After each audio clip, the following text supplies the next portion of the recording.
I'm super excited to welcome today Judy Simon. Judy Simon is a registered dietitian who works at UW Medicine, and she is also a teacher for the nutritional sciences program for our grad students. So we're super excited to have Judy Simon with us today to talk about nutrition for on the go and performance.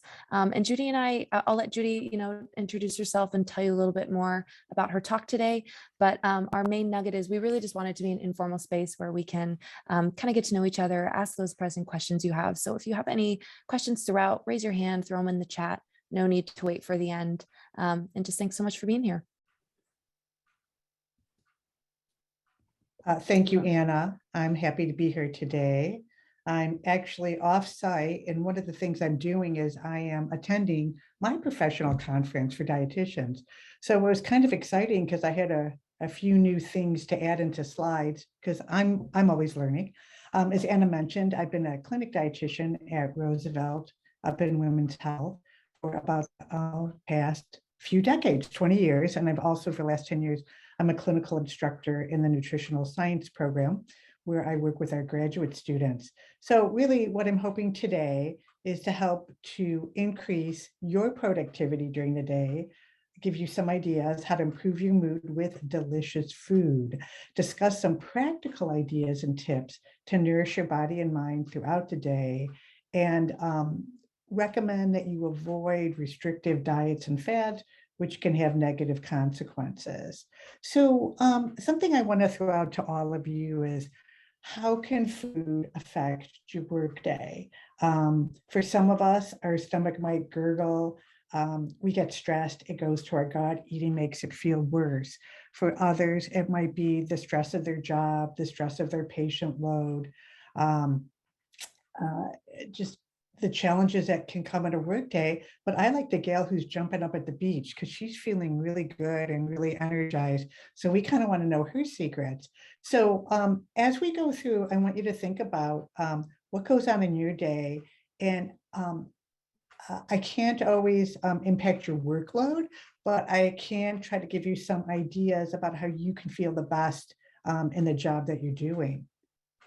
So your food choices can contribute to feeling low energy. And it's really, I talk to patients every day and I ask them how they're doing. And sometimes they'll tell me, I don't have any energy. I'm feeling really tired. I'm feeling fuzzy. Brain fog is a term people have liked to use. I'm feeling moody. I'm feeling more stressed, and I'm not very productive at work. So we like to take a deep dive and not make any assumptions, but find out, well, what's going on? Are they having gut issues? Have they been eating regularly? Do they lack access to food? What's happening? Why do we get hangry in the afternoon sometimes? And hangry is kind of a combination of the two words hungry and angry. And that's that feeling. I'll call out poor Anna, that she shared to me that she's been so busy, she hasn't eaten yet today. Well, when that happens, our blood sugar really drops. And our brain kind of sends out that warning like, ooh, I don't have enough glucose. I don't have enough energy going through your body. And then what the brain does is it triggers stress-related hormones like cortisol and adrenaline to kind of get things going, to give you a boost. But in the meantime, that can trigger some emotions. And that's kind of the call to action. The other things your body does is, believe it or not, so there's this brain connection to food, but there's a gut connection to food. And that's where our gut microbiota, you hear about those probiotics, the good bugs in your gut, actually ferment, they break down fiber, and their byproducts actually trigger serotonin, which is a good mood stabilizer. So we want to pay attention to what are we putting into our body and how are we feeling. And if we're seeing that every morning when we skip breakfast by 11 o'clock, we're feeling awful, let's work on that. Let's see if we can come up with some ideas so that you can feel better.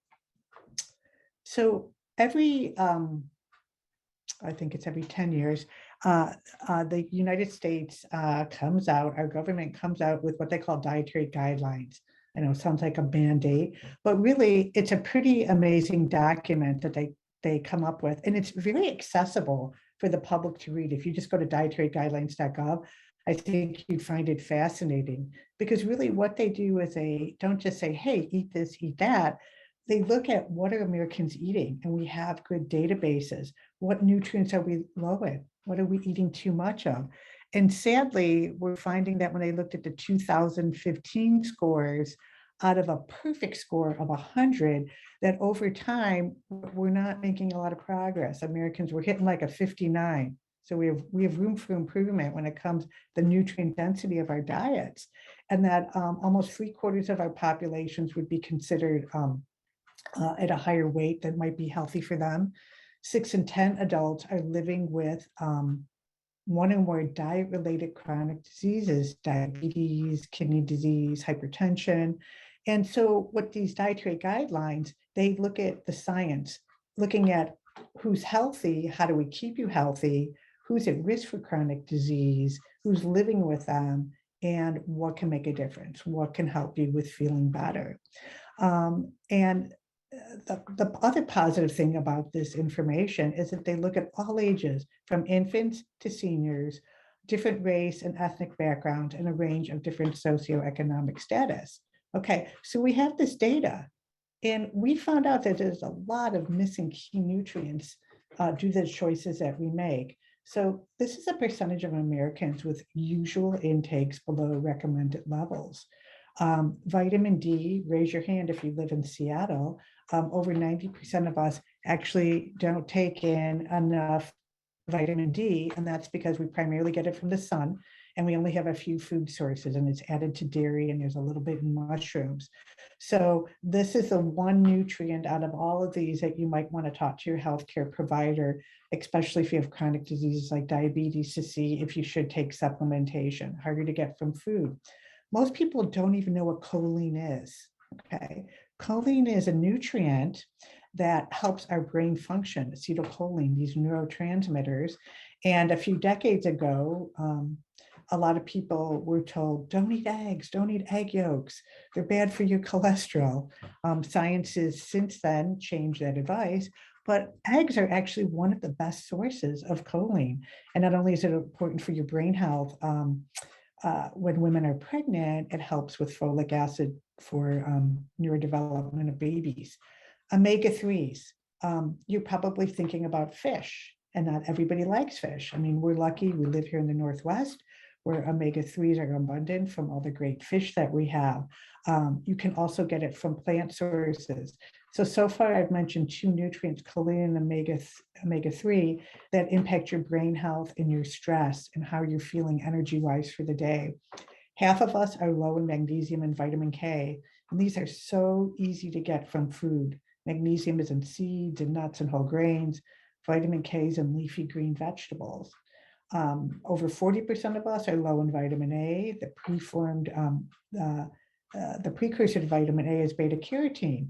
So if you're eating any pumpkin or squash or peaches, good sources of vitamin A. And calcium can come from dairy, or it can come from plant sources. You don't have to, you can be more plant-based and get it from broccoli and greens. And then this is a lower number, but we're still low in B6, folate, and zinc, which we can get from whole grains, leafy greens, seeds, and nuts. And we're going to talk more about eating patterns in a second.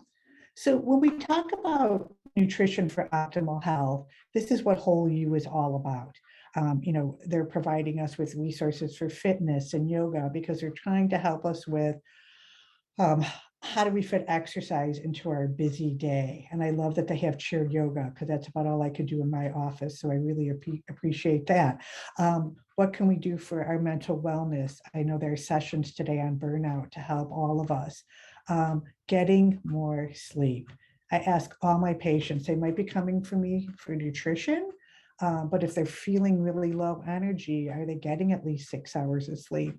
Are they hydrated? Do they always have water with them? This has been really hard during COVID for, I know, people who work in healthcare. We're wearing masks, and we have to make sure we take breaks. And even before you eat, I would say try to have, get 6 ounces of water and stay hydrated, because people are really getting dehydrated with all the masking and PPE. And then you can see in that middle in the orange ring, why do we need all these things? Because they're going to help us have a better day, a more productive day. Not only are we preventing things like Alzheimer's when we're older, but we're working on right now less stress, more energy. So what's happened during COVID, and I haven't seen the research myself, but I'm attending a conference this week, and one of the speakers had referenced weight gain. And that's been happening during COVID. People were less active, more people were at home. They didn't have access to gyms. And boy, I saw everything when it came to food COVID. Some people became amazing chefs and they're watching home cooking shows. And then there's other people, I've talked to millennials that literally order out breakfast, lunch, and dinner gets delivered home. And they're like, wow, I really didn't realize it. I got on the scale and I've gained a lot of weight. I don't feel good. So I think we've seen all kinds of changes during COVID. Have any of you experienced that? Either positive changes during COVID where you made an extra effort to make sure you're eating healthy, or anything that's been sort of negative that you're trying to work on? Just curious. You can throw that out in the chat if you've seen differences in what you're eating. It looks like a couple of comments, more positive and more negative, right? And I'm seeing a little bit of both. Some people really taking the time. I know that when I was working more from home, I love the idea that I could throw something in the oven. I could get dinner ready. I could work on that a little bit. Oh, lots of stress eating, ebbed and flowed. Yeah. So I think it's, more sleep. Yay for more sleep. I have to say, I did it first when I was working at home part of the time because no more commute. So I use that for sleep. And now I've honestly used it for exercise, and I work out in the morning, and that's been working for me. These are good comments. Thank you for sharing. So what do we do? We want to eat healthier. Oops, did I go too far? Hang on a second.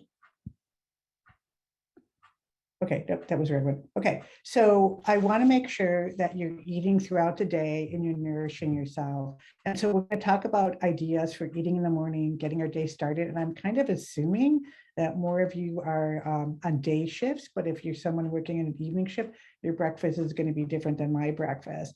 Are you eating during the day? Are you having snacks? Are you bringing lunch, going out to lunch? Are you hydrating? Are you working in some stress management and mindful eating? So we want to make sure that you realize that nutrition is not one size fits all. It has to meet your needs. It has to keep you satisfied. And we're from different backgrounds and cultures. So if you see slides, like, that would never fly in my family. I'm sure there's a version that's much more culturally accepted to you that's going to be very healthy and nutritious.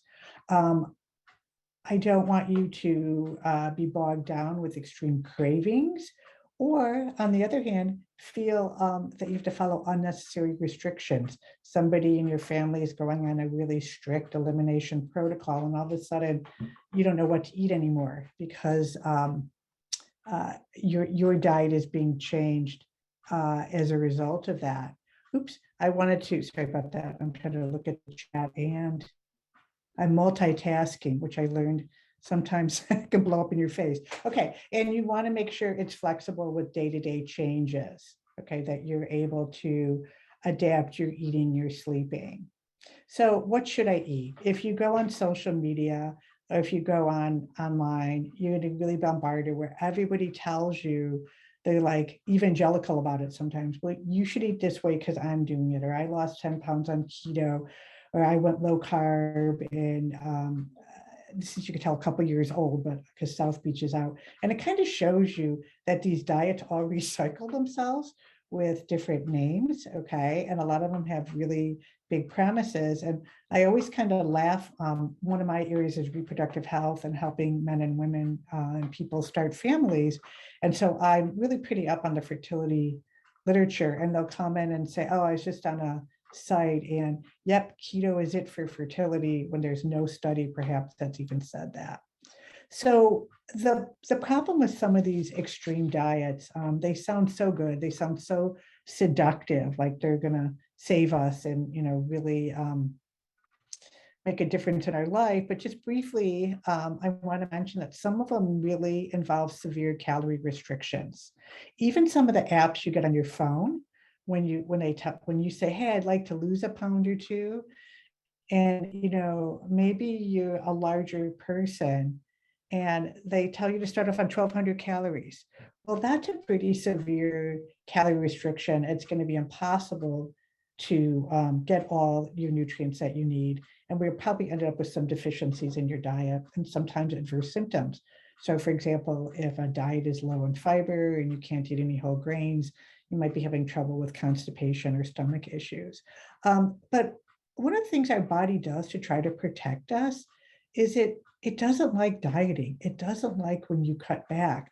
So that can really harm our metabolism. And when we look at some of the people that were on the Biggest Loser show, who were, exercising maybe 10 hours a day and put on extremely low calorie diets, when they've measured their metabolism, some of them, their metabolisms are really, really low. Their bodies are trying to protect themselves, and they've really ended up being able to eat very little without gaining excessive amounts of weight. There's changes in your gut bacteria if you're not having enough plant food. There could be negative outcomes on some of these diets. You really restrict your food variety, and the more restricted you are, the less likely you are to get everything you need. If you're vulnerable, you might be at increased risk for eating disorders, and it can lead to a negative body image if you're having a lot of weight fluctuation. So, some of the dialogues that people share with me is, well, we're going out to dinner tonight, so I better skip lunch. I have enough room for more food. And so they might have been really hungry at lunch, but they skipped it. And then they felt like, wow, they really overate in the evening, felt bad, didn't want to eat breakfast the next day. So, just thinking about those dialogues that we have, I want you to be able to live in the moment and nourish yourself throughout the day without feeling you have to be really restrictive. So last comments I want to make on kind of this restrictive and dieting eating. A lot of times it starts with, well, I'll just follow this one plan. It'll tell me there's something I have to avoid. And then we often end up craving what we can't have. I've had people say, I'm not going to eat any sugar in the month of January. And then they tell me they end up buying like a container of red vines because they feel so deprived. So we feel a loss of control. We give into the cravings, which are often low blood sugars. We end up having a binge episode or a cheat day, feel worse about ourselves. Sometimes there's weight gain for some people and have poor health outcomes. So we kind of want to avoid that vicious cycle. So what do we do? What if we looked at more diet patterns for guidance and ways to actually, oh, sugar. Okay. Oh, I'm curious what you think about low FODMAP. I will talk about that. Thanks. I think it's a great plan. Just really briefly, low FODMAPs is when people are suffering from irritable bowel syndrome. They actually do a 2 or 3 week trial of lowering fermented foods in their diet, see if they feel better, and then challenge them back in. That is very medically based, but it's not something people have to live on forever. And I think that's important for people to know. That's a good question. So let's look at some of the patterns. So one of the, here I'm talking about stay away from diets, Tucker, and patterns, but unfortunately sometimes they've been branded with names. Has anybody heard of something that's been out the last few years, the MIND diet, eat for your brain or eat to reduce stress? Has anybody, I will mention intermittent fasting. Has anybody heard of it? So this is data, really good data that's come out on, I mentioned all these nutrients that are involved in brain health. So what they found is in several really good studies is that we can actually reduce cognitive issues like Alzheimer's disease. Some of us are genetically predisposed, like we have the 60% chance we get Alzheimer's. And they found that with diet and exercise and eating these foods, it was reduced down to 20%. And that was looking in community health populations. So what do they want you to eat? Is it something that's good? Ooh, kind of sounds like the dietary guidelines. Try to have 3 servings of whole grains each day. At least one dark green leafy salad and another vegetable each day. Have berries at least twice a week. Now, when they go out of season, I would say frozen or pomegranates or something else. Have an ounce of nuts each day. Beans and legumes 3 times a week, fish at least 1 time a week. So this isn't, it's more towards plant-based, but it does have protein in it from animals. So it's not like someone who's a big meat eater. But I think what makes this diet or this plan a little more realistic for people, it does say to try to limit how much dairy fat you're having, use more olive oil, and it does limit cheese and fried food, but it doesn't say never have it. It's saying try to have these a little bit often. And more emphasis I want to add, and pastries and sweets less than 5 times a week, which I thought was, pretty generous. And I think a lot of people say, oh, wow, that could actually help my brain immediately and some of my stress. Okay, and I love this whole food picture. Thanks you for letting me borrow it, whole you, about, these were those foods for brain health. You could see the berries and the nuts and the salmon. And we're lucky that we have access to those foods in the Northwest. And many of you are probably familiar with a Mediterranean diet plan. And that has to do very similar. You can see on the bottom, people are connecting, they're exercising, they're together in community, very heavy on being plant-based, but more fish, fish 2 or more times a week, lighter on the cheese, eggs, and yogurt, and very light on the meats and sweets. And then, oh, I forgot, both plans with the Vine diet and the Mediterranean diet did find that red wine could have health benefits, but you should know yourself if alcohol is helpful for you. And I like that they have drink water. So trying to get people away from sugar sweetened beverages and pumpkin spice lattes and things like that, and trying to make sure we're hydrating with water. And then the USDA has their healthy plate, which is very similar. And they actually have a great, really easy free app if you want to kind of track your food in a more general idea to see, am I getting enough? Am I getting enough fruits, vegetables, nuts throughout a day? And then lastly, the DASH diet, which has been around a while, but this has actually been proven time and time again. More fruits, veggies, whole grains, dairy products can actually manage and prevent hypertension. So a lot of benefits on these plants. Okay, so let's talk about food, because I don't want to talk about all the studies and stuff like that. So I like this picture. This is not exactly what my lunches look like. I wish I had all these cute little bento boxes. But I wanted to give you the idea is that we want you to be able to put together nourishing meals that are easy, that aren't that hard. So if we're talking about getting 3 whole grains, and a lot of you are eating perhaps even breakfast, lunch, and maybe snacks during the workday, how can I do that easily? Well, here's some ideas using whole grain breads, whole grain wraps, whole grain crackers along your lunch ideas. Protein sources, which we'll talk more about, can come from plants. I made, this is because I was home yesterday, roasted pumpkin white bean hummus. So that's going to be part of my lunch today, which is really good. I even made the beans from scratch and some chicken. And then here they're showing you, oh, how do you have the healthy fats? Well, actually adding some avocado or peanut sauce to your lunch can be pretty fun. And we'll talk more about meal planning, but I'm hoping you can see that a lot of the foods that we're talking about can show up pretty easily in your lunches. Okay, so let's talk about a little bit about protein foods. How would you bring fish to lunch? Has anybody had success with that?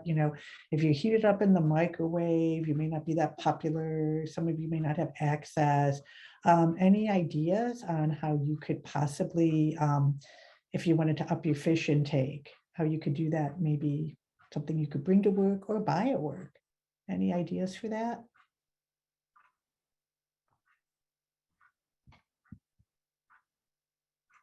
Oh, there's something in the chat there. Okay. Yes, tuna sandwich, tuna pouches, sardines. Okay, I love all those ideas. I am so into those little tuna pouches that you can get.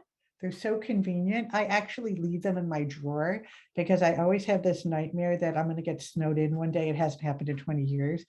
and there's going to be no food and I'm going to be starving. I worry about that. So I keep some sealed crackers and some tuna packets. Sardines are great because you can do them in cans, or you can put them in little containers, or some come in jars. So that's a really easy way. And the other thing I do with leftover salmon is I put it in wraps sometimes, just take pieces of salmon and I put it in a wrap with veggies. So you can plan if you're not having fish, for dinner much that week, hey, how could I get it in my lunches? So that's a great idea. Okay, so on that protein page, let me just go back a second. Sorry, I'm hitting that really quick. There are proteins important. We need it every day. We need it for our body to repair and build muscle, but also gives us this sense of satisfaction and fullness. We can have protein in our meals with beans, eggs, fish, lentils, tofu, tempeh. It doesn't have to be low-fat Greek yogurt, but Greek yogurt is quite high in protein. One of my favorites is edamame, the actual soybean in the pod, which is delicious, or you can have it roasted. And I don't know about you guys, but when I was growing up, cottage cheese was kind of a grandma food. It is really high in protein. And if you haven't tried it in a while, it's really quite good, cut up with fruit or with beans and some different things like that, or used in dips. So sardines is getting, cottage cheese is getting kind of cool again. So pair some of these foods in your meals with healthy fats, like we mentioned, avocados, nuts, peanut butter, olive oil, tahini, and you all mentioned the fish and the sardines. I've actually found the salmon in the little packets too at some of the grocery stores. So why do we want you to eat fat? It has more calories. People are sometimes afraid of it. Well, fats will give you a sense of fullness. And I think back in the low-fat days, people would eat a big salad with vinegar on it, and they were like hungry like 10 minutes later because there wasn't enough fat or protein in their diets. These fats like extra virgin olive oil, salmon, and nuts are anti-inflammatory. They're very good for our cardiovascular system, and they're very good for our brain. So we're really helping our body in that way. And they do give us a sense of fullness. That's why I love to bring little containers of nuts. They don't go bad. They're great to keep in your drawers or in your cubbies at work. Okay, so let's talk about grains, poor carbs. I like to call carbs energy foods because they get beat up a lot. People, oh, all carbs are bad. So choose high fiber, high protein carbs more often, not zero carbohydrates. Your brain needs over 125 grams of carbohydrate a day. Our brains are carbohydrate hogs. They like carbs. Our gut uses carbohydrates to produce serotonin to help us feel good. Some people have to perhaps watch the carb portions if they have diabetes or pre-diabetes. They are maybe portioning their plate, but definitely we would encourage them to choose half of the grains to be whole, 25 grams of fiber. That sounds like a lot, doesn't it? So I try to say, well, try to aim for 8 grams a meal. So if you're eating some beans and you make a wrap, a half a cup of beans is going to be 8 grams. So when you think about carbs and you think about the ones with more protein, more fiber, more nutrients, brown rice, quinoa, I just created a recipe this week with farro and veggies, and you stuff it in an acorn squash, which I'm excited to eat. Popcorn is a whole grain snack. Can you share in the chat when you think about carbs and you're thinking about things you want to add in your diet because they're going to give you energy? It's truly your body's preferred source of energy, which is why we want you to spread them throughout the day. Anybody have any carbs that they like or they feel good when they eat? Let's see. Hopefully they're not all the villains. I'm a big fan for breakfast. I'm a big fan of steel cut oats, and I'm so excited they now have the 7-minute version. Oh, Aaron's low salt popcorn. I love Aaron's low salt popcorn. And I'm particularly fond that Roosevelt Clinic has them in our coffee shop because that's often my afternoon snack. Okay, pecans would go for nuts. So that would be a really good snack or with a meal too. Good. Can you suggest a whole grain cracker? I can. Has anyone ever heard of Akmak? AKMAK. It's a really old fashioned 100% whole grain. I guess I could type it in there. See how multitasking. I love Akmak. Oops. Gotta spell it right, pakmak. I know they have it at Trader Joe's and lots of other places. Popcorn and nutritional yeast sounds good. I love all carbs, but I snack on popcorn. Ooh, that sounds really good with yeast. Chickpea snacks are amazing. And I'm going to talk about beans in a second. And the amazing part on, oh, you can have baked potatoes. Just have something with your baked potatoes. Maybe put yogurt or cheese or so you have some protein with them. That sounds really good. Oh, yeah, squirrely. A great one. Whole grain breads. Fruit bars, great way to get fruit. Okay, so let's move on. And we were talking about fiber and why is it so important? Fiber does so many wonderful things. If you leave here with one idea, I hope it's eat more fiber. It really does help us manage our blood glucose and cholesterol levels. And I'll give you a quick idea how that works. If I just ate plain white rice, and there's nothing wrong with rice, but if I just ate that or plain white pretzels for lunch or a snack, my body would probably use it up for energy pretty quick and I'd probably be hungry pretty soon. But when I eat something with more fiber like beans, like those chickpea snacks, they're going to be absorbed lower in the small intestine. They're going to kind of light up the neurohormones that I feel more satiated, more full, and they're going to be absorbed slower. So my blood sugar is going to be much more managed and less insulin will be needed, okay? They help to lower blood pressure, fiber, improve our gut health. Yes, I can talk about soluble fiber, okay? And when we talk about improving gut health, and I'll give you the example with soluble and insoluble fiber. Let's take an apple. I just had an apple before this talk. The outside, the skin is great roughage, which helps with moving things along through our gastrointestinal tract, and there's some nutrients. But the inside, like if you bake an apple and it gets soft, kind of like it gets smushy like oats, that actually has a lot of other effects on our body. It helps to lower cholesterol, it helps to move it from the body, lower our blood sugar. So we do want to have both those types of fiber. That's really good. More fiber, we have better mineral absorption, we have reduced energy intake. So people can fill up on more volume of food without adding a lot more calories. So I'm definitely big on the fiber and experimenting with new things. And I just want to briefly talk about sugar because I know it gets villainized and someone mentioned feeling like, wow, it's something that's really hard to control. There's natural sugar in fruit that nature added. We didn't add it.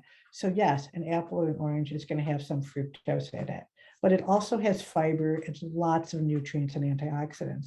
Milk sugar is lactose. So people get confused sometimes when they would look at label and say, oh, that yogurt has so much sugar, when a lot of it was actually from the milk. It's the added sugars we're trying to limit. What's added in your soda, your fruit drinks, and your sweet teas, and your baked goods, okay?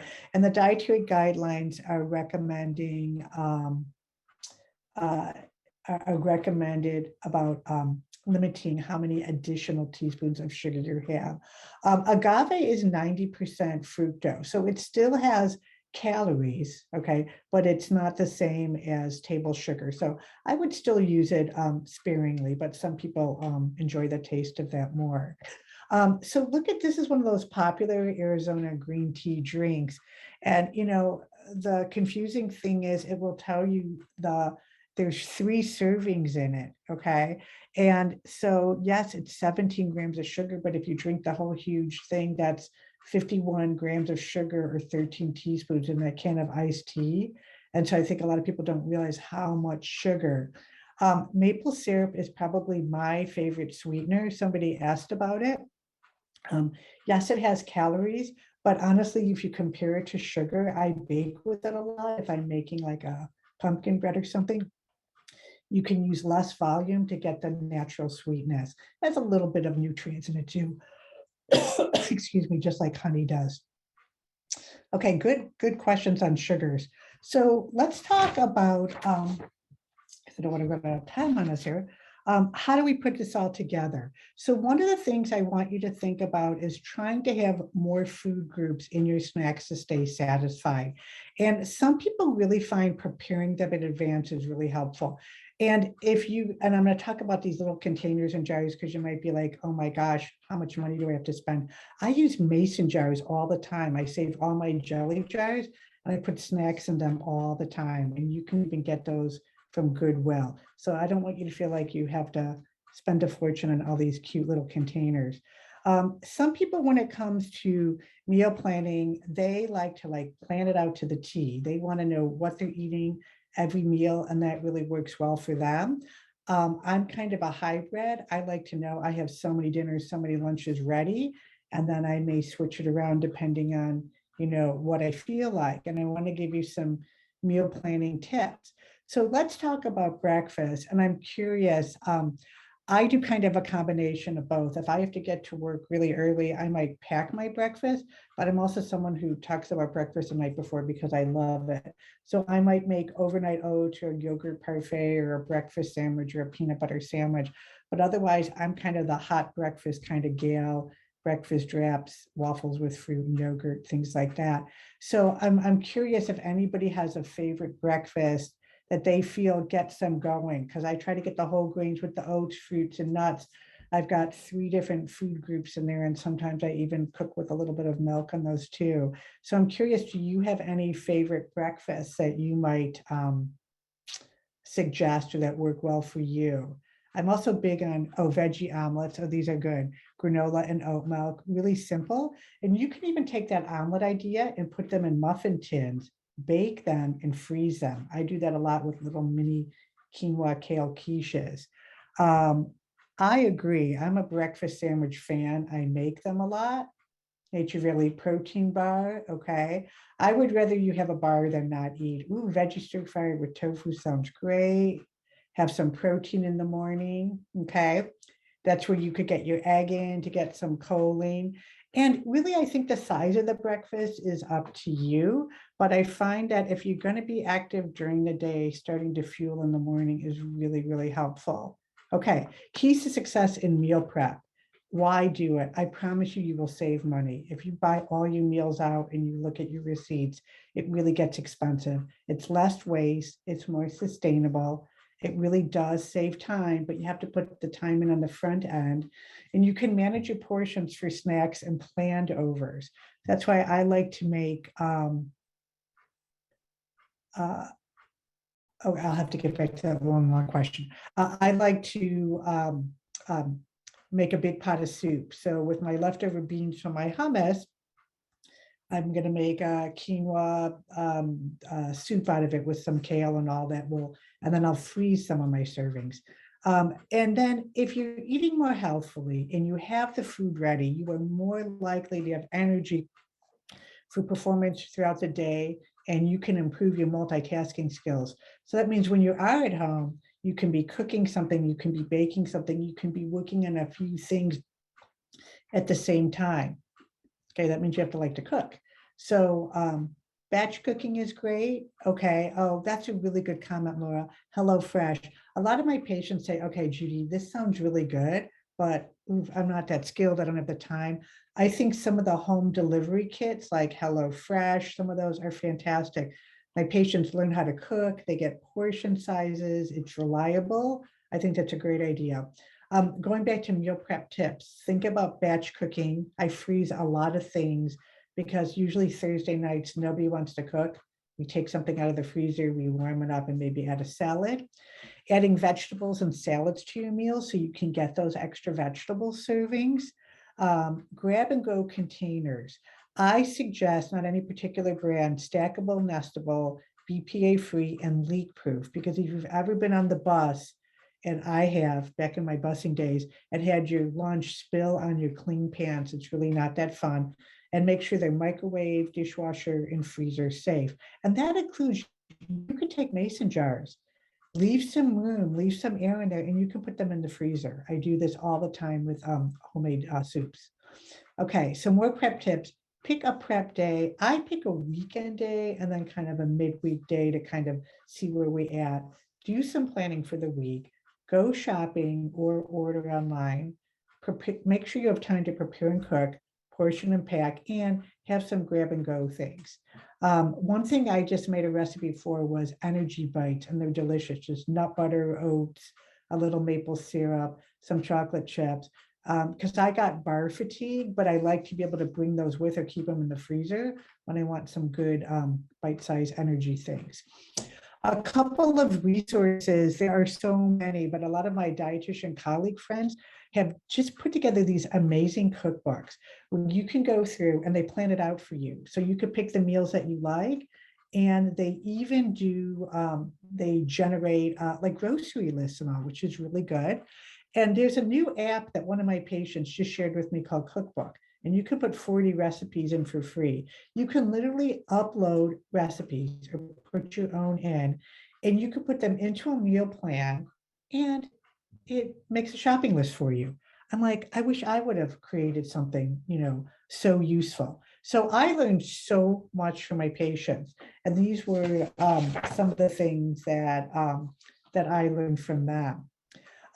Think about when you're dining out and snacking out, what's available where you work? Is there a cafe, restaurant, fast food, or bakery? Is that good or is that bad? Like I noticed some of the places in COVID, you used to be able to get salads and sandwiches from Starbucks, and that's gone. So some of the coffee shops don't have as much food as they did. They just have the sweets.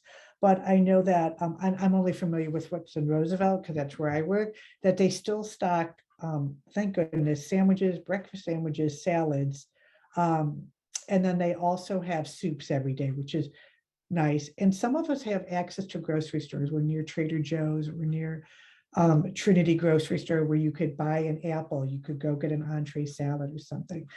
So depending on your coffee stand, but it helps a lot of people to plan out the frequency that they're going to eat out, to really try to do more planning seems to be a lot more helpful. And last but not least, I want you really to think about being a mindful eater. Okay, I know we're so busy at work, we're stressed. I'm guilty of it too. I find it very challenging with COVID. I used to go eat outside or eat in rooms with other people, but we're a little bit more limited in COVID. So I've been noticing that, I'm eating at my desk now. So I try to turn off my work and email and just listen to music so I can be more mindful when I'm eating. So I want you to try to observe how you're feeling with the food, savor the food, be in the moment, and be more aware and non-judgmental. And if sometimes it's treat day and you go out with a colleague and you're going to get something that's, maybe special, be mindful. Make sure you enjoy what you're eating. And you'll be less likely to overeat, because that is a concern for some of us too. Okay. And we're almost out of time. There's a couple of questions that I just wanted to make sure. Someone mentioned that they have,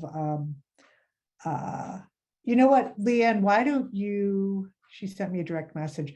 Why don't you send me an email? I'll put my email in the chat and I could give you some ideas.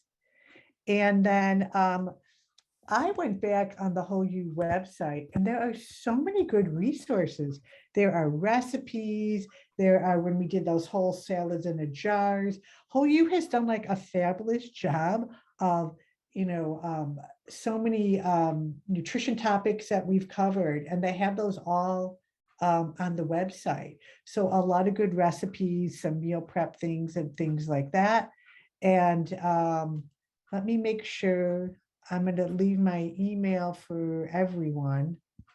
Whoops, everyone in the meeting. If you have any questions, we have an amazing staff of dietitians, and we would love to try to help you out or point you to resources. And thanks for taking time out of your very busy day to invest into your wellness, into your self-care. Yay, now I got to see that there were people on, because I have no idea how many people were on. So I was kind of worried. You always get that like, oh no, what if nobody shows up? But I'm really glad you took time out of your busy day to take care of your health. And thanks so much for inviting me, Whole You. And thanks for the Thank you, claps. Judy. Oh, that feels so good. Thanks, Anna.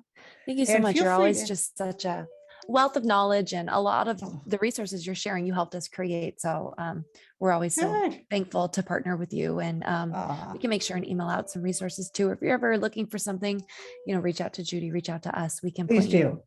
in a direction. I know we've got a few minutes. I know the next class Yes. isn't until 12:30. So I wanted to give you an option. Did you want to speak to, there was a question about intermittent fasting. Oh, yeah. Okay. So I have to say, I'm sorry, I said I would mention that. I'm not an expert on it. Let me turn off can we stop sharing? There actually is a session that I'm going to watch from my nutrition conference that I'm participating in this week. And I really want to go over the science. So far, my personal experiences, I've had patients bring me the book and say, well, this book said if I do intermittent fasting, I can make my diabetes go away. I'm like, well, I can never guarantee that for anyone. And I guess what my concern is, everybody has a different idea what intermittent fasting looks like. So some of my patients that told me they were intermittent fasting, they go, well, I'm only going to eat during the 6 hours. But then they go, oh, but I do eat in the morning with my pills, and then I do have something else. So everybody's, definition of it is a little bit bigger. I think there is some evidence that it can be helpful for weight loss or lowering blood sugar, but I think you have to look at it as an individual. So I think it's hard when you just pick up a book and you follow the plan. I think it depends what benefits are you trying to get out of it. If you're hungry in the morning and you ignore your hunger, I've never seen that be a good thing.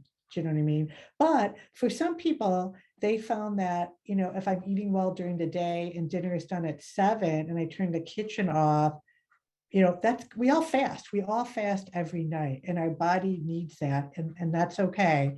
But then we also break fast. So I guess I'm not an expert on it, and I haven't had that much experience.